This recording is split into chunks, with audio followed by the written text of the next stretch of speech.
भाई पुरुषोत्तम का सवाल है, हमारे हिंदू धर्म के पंडित आचार्य ये जानते हैं कि वेद और हिंदू धार्मिक किताबों में मूर्ति पूजा मना है, लेकिन हम शुरू में इतने मजबूत नहीं रहते, इसलिए हमारे जहन को कंसंट्रेट करने के लिए मूर्ति की ज़रूरत पड़ती है।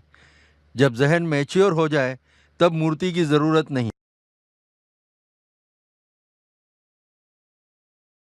भाई ने सवाल पूछा था कि हम जानते हैं हिंदू धार्मिक किताबों में लिखा है कि मूर्ति पूजा हराम है, मना है, लेकिन क्योंकि कंसंट्रेशन के लिए पहले पहले हम मूर्ति का सहारा लेते हैं, बाद में जब हम मैच्योर हो जाते तो ज़रूरत नहीं। अगर मान लो जो आप कह रहे सही है कि पहले पहले इनिशियल स्टेज में आपको ज़रूरत है मूर्ति की इबादत करने के लिए, बाद में जब मैच्योर हो जाएंगे तो ज़रूरत नहीं, तो मैं ये कहना चाहता हूँ कि हम मुसलमान ऑलरेडी मैच्योर हो चुके हैं, हमको मूर्ति की ज़रूरत नहीं इबादत करने के लिए।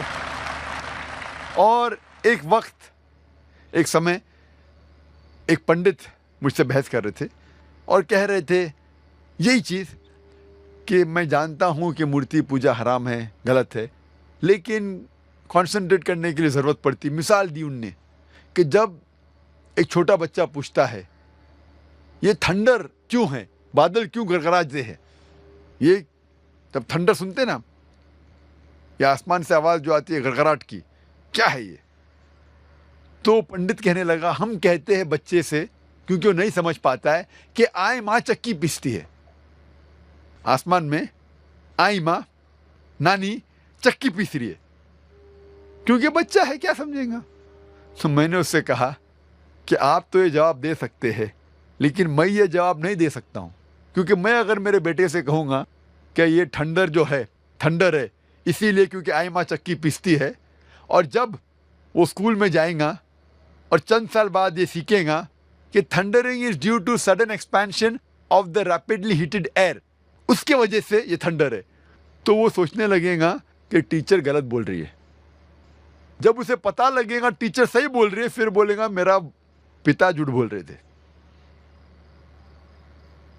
इस्लाम में झूठ बोलने की ज़रूरत ही नहीं, हक पूछने के लिए झूठ की ज़रूरत नहीं।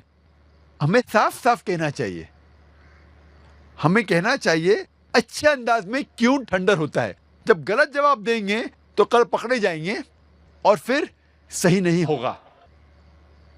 हमें अच्छे अंदाज में समझाना चाहिए हमारे बेटे को। अगर हमें नहीं पता क्यों है तो बोलिए हमें नहीं पता, लेकिन आज के बच्चे पूछेंगे अब्बा आपको क्यों नहीं पता, वो हमें मजबूर करते हैं तहकीक करने पे। तो इस्लाम में सफ़ेद झूठ भी जायज़ नहीं है। और पंडित कहने लगा कि इनिशियल स्टेज में जब बच्चा फर्स्ट स्टैंडर्ड में होता है तो उस टाइम हम उन्हें इबादत के लिए आइडल का सहारा लेने के लिए कहते हैं, मूर्ति का सहारा। जब वो ग्रेजुएट बनता है उस टाइम उसे ज़रूरत नहीं पड़ती मूर्ति की। तो मैं उस पंडित से कहा, जब भी हम मैथमेटिक्स सिखाते हैं बच्चे को फर्स्ट स्टैंडर्ड में, बेसिक्स जो फंडामेंटल्स सिखाते फर्स्ट सेकंड थर्ड में, वो मजबूत होना चाहिए। जब फंडामेंटल्स ही गलत है तो इमारत तो बिल्कुल गलत होंगी। फंडामेंटल्स कभी गलत नहीं हो सकते। मैथ जब सिखा रहे तो आप ट्रिग्नोमेट्री, लॉगरिथम तो बाद में सिखाइए, अलजेब्रा, लेकिन बेसिक तो सही सिखाइए। फर्स्ट और सेकंड में क्या 2 + 2 = 4। अगर मेरा बच्चा कहेगा 2 + 2 = 5, मैं कहूँगा नो प्रॉब्लम। आप जब 10th स्टैंडर्ड में आएंगे उस टाइम में कहूँगा 2 + 2 = 5, = 4। ये गलत है। हमें बुनियादी बात सही तरीके से पढ़ाना चाहिए। और वेद में बुनियादी बात है कि ईश्वर, खुदा का कोई भी प्रतिमा नहीं है, कोई भी आइडल नहीं है, कोई भी इमेज नहीं है। तो ये हम किस तरीके से कह सकते कि पहले चलेगा बाद में मैं सही करूं। जो चीज़ गलत है, ये हमारा फ़र्ज़ है कि उनको बताए कि आइडल वर्शिप गलत है, बुत परस्ती गलत है, और सही चीज़ है कि सिर्फ हम एक खुदा की इबादत करें जिसका कोई भी प्रतिमा नहीं है। Hope that answers the question. अगला सवाल।